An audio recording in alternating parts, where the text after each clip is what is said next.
안녕하세요. 성장을 공유하는 미래의 인재들, 성공미인입니다. 오늘은 카네기의 행복론 책을 통해서 한번 성장을 공유해 보도록 하겠습니다. 오늘 69페이지, 걱정을 분석하고 해결하는 방법.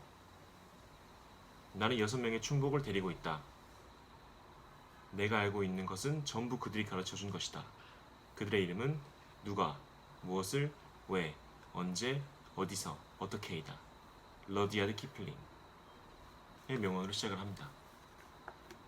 1부 2장에서 서술한 윌리스 H. 캐리어의 마술 공식이 모든 고민을 다 해결해 줄 수 있을까? 물론 아니다. 그렇다면 고민 해결을 위한 다음 공식은 무엇일까? 온갖 고민을 처리하기 위해서는 우선 문제를 분석하기 위한 3가지 기본 단계를 알아두어야 한다. 첫째, 사실을 파악하라. 둘째, 사실을 분석하라. 셋째, 결정하라. 그리고 그것을 실행하라. 누구나 다 아는 말이다. 물론 아리스토텔레스도 그것을 가르쳤고 실천했다. 우리를 괴롭히고 매일같이 지옥 속으로 몰아넣는 문제를 해결하려면 실천하지 않으면 안 된다. 먼저 1단계로 사실을 파악하라. 사실을 파악하는 것이 왜 그렇게 중요할까? 사실을 파악하지 못하면 문제를 잘 해결하지 못하기 때문이다. 사실을 쥐고 있지 못하면 혼란 속에서 방황만 할 뿐이다. 이것은 내 개인 의견이 아니라 콜롬비아 대학교 학장이었던 허버트 E. 헉스의 의견이다. 그는 고민하는 20여만 학생들의 문제 해결법 교육에 일찍부터 앞장서왔다. 그는 나에게 혼란은 걱정의 주요 원인이라면서 다음과 같이 말했다. 이 세상 걱정의 절반은 결단의 근거가 되는 지식을 충분히 갖추지 않은 채 서둘러 결단을 내리려는 이들에게 일어납니다. 가령 다음 주 화요일 3시에 문제가 닥칠 거라는 사실을 알고 있다 합시다. 저 같으면 화요일이 되기까지는 그 문제를 결단 내리지 않고 둡니다. 골치를 앓거나 불면증에 시달리지도 않습니다. 대신에 먼저 그동안 이 문제와 관계가 있는 온갖 사실을 파악하는 데 전념합니다. 화요일까지 사실을 파악해두면 문제는 자연적으로 해결됩니다. 나는 헉스 학장에게 그러면 그렇게 해서 고민에서 완전히 해방되었습니까? 하고 물었다. 그의 대답은 그렇습니다. 였다. 완전히 걱정에서 해방되었다고 확실하게 말할 수 있습니다. 누구든지 공평하고 객관적인 입장에서 사실을 파악하기 위해 시간을 할애한다면 온갖 걱정은 지식의 빛을 받아 증발한다는 것을 알 수 있을 것입니다. 즉, 누구든지 공평하고 객관적인 입장에서 사실을 파악하기 위해 시간을 할애한다면 온갖 걱정은 사라지게 되죠. 그러나 우리들은 어떠한가? 토머스 에디슨은 이렇게 말했다. 생각하지 않고 문제를 해결할 수 있는 편리한 방법이란 없다. 우리는 사냥개처럼 우리가 생각하고 있는 사실만을 쫓고 다른 것은 모두 무시한다. 자신의 행동을 정당화하고 희망적인 생각과 일치하는 사실만을 추구함으로써 일찍부터 생각해 두었던 편견을 정당화하려 한다. 이에 대해 앙드레 모로와는 다음과 같이 말했다. 우리는 개인적인 욕망과 일치하는 것들은 모두 진실된 것으로 생각하고 그렇지 못한 것들에 대해서는 분노한다. 그러고 보면 문제에 대해 해답을 얻는 일이 얼마나 어려운지 알고도 남는다. 2 더하기 2가 5라는 가정에 이르면 이것이 단순한 계산일지라도 다분히 까다로워질 수밖에 없다. 그런데 세상에는 2 더하기 2는 5, 때로는 500이라고 고집하는 바람에 자신은 물론 상대방의 삶을 지옥 같은 곳으로 만드는 사람이 적지 않다. 이를 어떻게 하면 될까? 사고를 감정과 구분하면 된다. 그리고 헉스 학장이 말한 대로 공평하고 객관적인 방법으로 사실을 파악해야 한다. 물론 걱정하고 있으면서 그렇게 한다는 것이 쉬운 일은 아니다. 걱정은 감정을 날카롭게 만들기 때문이다. 여기 문제를 벗어나 사실을 분명하고 객관적으로 관찰하는 데 도움이 되는 2가지 아이디어가 있다. 첫째, 사실을 파악하려 할 때는 자신을 위해서가 아니라 다른 사람을 위해 하는 것 같이 알아. 그러면 사실을 냉정하고 공평하게 관찰할 수 있으며 감정을 배제할 수 있다. 자신을 괴롭히는 어떤 문제에 대해 사실을 수집할 때는 반대측 변론을 준비하고 있는 변호사의 입장이 되어보라. 즉, 나에게 불리한 사실이나 내가 부딪히고 싶지 않은 사실을 밝히도록 노력해보는 것이다. 그리고 나서 자기 쪽의 사실과 상대방의 사실을 기록해본다. 대개의 경우 사실이란 이 두 가지가 상반되는 극단의 중간쯤에 있다는 것을 깨닫게 된다. 요점은 당신이나 나, 아인슈타인, 그리고 미국의 최고 재판소일지라도 사실을 먼저 파악하지 않고서는 어떤 문제에도 현명한 판단을 내릴 수 없다는 것이다. 에디슨은 그것을 잘 알고 있었다. 그가 사망했을 때 남긴 2,500권의 노트에는 그가 직면했던 문제에 대한 사실들이 빼곡히 적혀 있었다. 그러므로 문제 해결의 첫 단계는 사실을 파악하는 데 있다. 헉스 학장이 한 것을 실천하는 일이다. 우선 공평한 태도로 사실을 수집한 다음 문제 해결에 착수해야 한다. 하지만 사실을 수집만 하면 아무 쓸모가 없다. 그것을 분석하고 해석해야 한다. 나는 귀중한 경험을 통해 사실을 기록하고 나서 분석하는 편이 훨씬 쉽다는 것을 알았다. 실제로 찰스 캐터링은 잘 쓰여진 문제는 이미 절반이 해결된 것이다 라고 말했다. 그렇다면 이것이 실제로 어떠한 도움이 되는지 설명해 보기로 하자.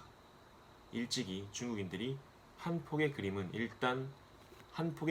1만 단어로 표현하는 것보다 낫다고 했듯이 나는 여기서 한 인간이 지금 말하고 있는 것을 어떻게 실천에 옮길 수 있었는지 그림으로 보여주기로 하겠다. 이것은 동양에서도 가장 성공했던 미국인 갈렌 리치필드의 경험담이다.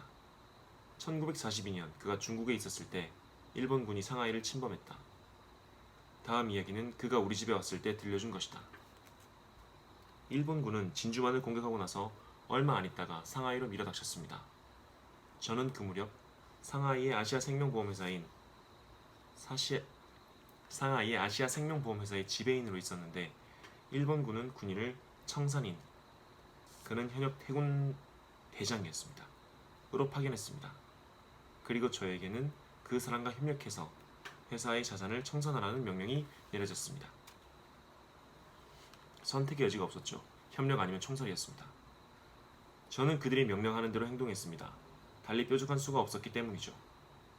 그러나 75만 달러에 해당하는 일부 증권만은 일본군에게 넘겨주는 자산표에서 제외해 두었습니다. 이 증권은 홍콩 지점에 속한 것으로 본사의 자산이 아니라고 판단했기 때문이었죠. 그러면서도 저는 만일 이것이 발각되면 어쩌나 하고 몹시 불안했는데 결국 들키고 말았습니다. 발각 당시 마침 저는 없었고 사무실에는 격리거장이 있었습니다. 나중에 그에게 듣자 하니 일본군 제독은 노발대발 발을 굴고 야단이었던 모양입니다. 저를 두고 도둑놈, 반역자 하면서 갖은 욕설을 퍼붓더라는 것입니다. 분명 브릿지하우스로 끌려갈 판이었습니다. 브릿지하우스, 그곳이야말로 일본식 게슈타포 고무실 아닙니까? 제 친구 중 하나는 그곳으로 연행되기 전에 자살했습니다. 심지어 그곳에 10일간 갇혀있다가 죽은 친구들도 적지 않았습니다. 그런 곳으로 제가 끌려갈 예정이라니 제가 어떻게 했을까요? 저는 사건의 내막을 일요일 오후에 듣게 되었습니다. 문제 해결을 위한 명확한 기법을 모르고 있었더라면 아마도 엄청난 두려움에 떨고 있었을지도 모릅니다. 그러나 저는 오래전부터 무슨 고민이 있기만 하면 타자기 앞에 앉아 다음과 같은 두 가지 질문과 그 대답을 기록해왔습니다. 1. 나는 무엇을 걱정하고 있는가? 2. 이것에 대해 나는 무엇을 할 수 있는가? 저는 몇 해 전까지만 해도 문제를 기록하는 일 없이 그 해답을 얻고자 했지요. 하지만 얼마 전부터는 그렇게 하지 않습니다. 문제와 해답을 함께 기록하는 편이 훨씬 사고를 명확하게 한다는 것을 알았기 때문이죠. 그래서 그날 오후에 저는 대뜸 상하이에 있는 기독교 청년회의 제 방으로 가서 다음과 같이 기록했습니다. 1. 나는 무엇을 걱정하고 있는가? 나는 내일 아침에 브릿지하우스에 갇히게 되지는 않을까 두려워하고 있다. 그리고 나서 제 2 질문을 타이핑했습니다. 이것에 대해 나는 무엇을 할 수 있는가? 저는 몇 시간을 두고 생각한 끝에 실행 가능한 4가지 경우를 적어보았습니다. 하나, 일본군 제독에게 자초지종을 설명할 수 있다. 그러나 그는 영어를 모른다. 만일 통역을 시켜서 설명한다면 다시 한번 그를 노하게 만들 우려가 있다. 그것은 죽음을 의미한다. 그는 잔인한 사람이니까 귀찮은 변명 따위를 듣기보다 나를 브릿지하우스에 집어넣어 버릴지도 모른다. 둘, 도망칠 수도 있다. 그러나 그것은 불가능하다. 그들은 언제나 나의 일거수일투족을 감시하고 있다. 만일 도망가다가 붙잡히면 총살당할 것이다. 셋, 이 방에 있으면서 사무실에 나가지 않고 지낼 수도 있다. 만일 그렇게 한다면 일본군 제독에게 의심을 살 것이다. 그는 나에게 변명할 기회도 주지 않고 병사들에게 나를 브릿지하우스에 집어넣도록 할 것이다. 넷. 월요일 아침에 여느 때처럼 사무실에 출근할 수도 있다. 일본군 제독은 언제나 바쁘기 때문에 내가 한 일을 생각해내지 못할지도 모른다. 만일 생각해낸다 할지라도 그때는 그가 냉정을 되찾고 어쩌면 나를 괴롭히지 않을지도 모른다. 일이 그렇게만 된다면 다행이겠지만 설령 그가 나를 괴롭히게 되어도 그때는 자초지종을 설명할 기회가 있을 것이다.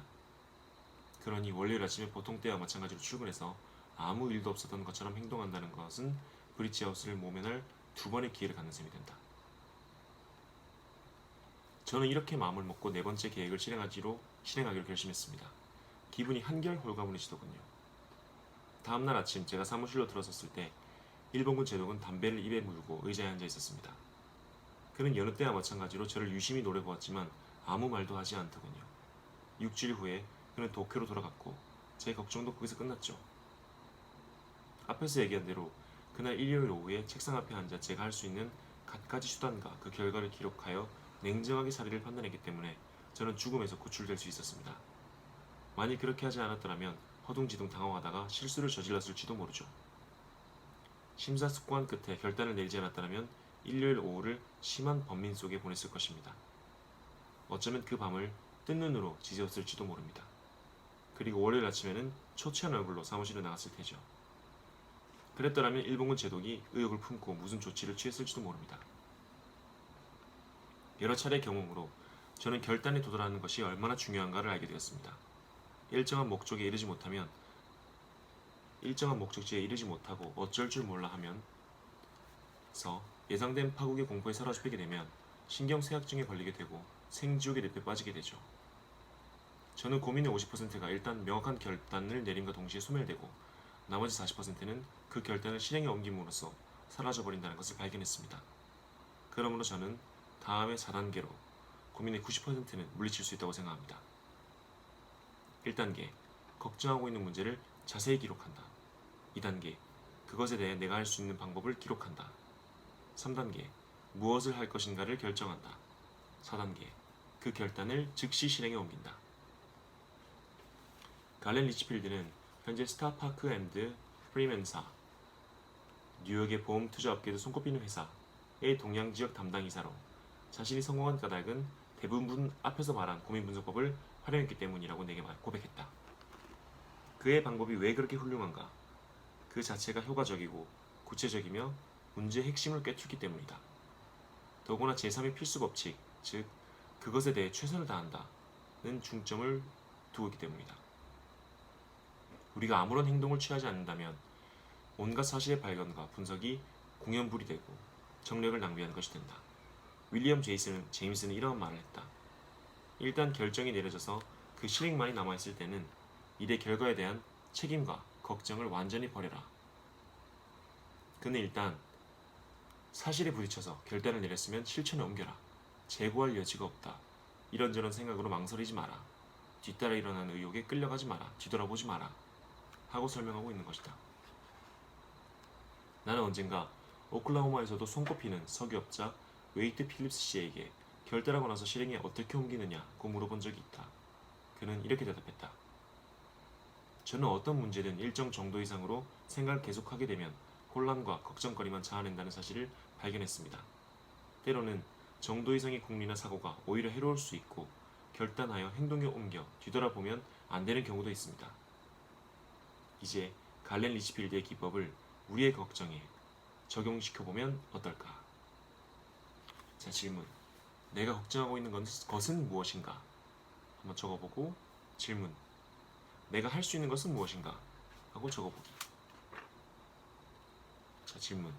나는 무엇을 할 것인가? 를 적어보고 또 다른 질문. 언제 실행할 것인가? 라고 적어보기.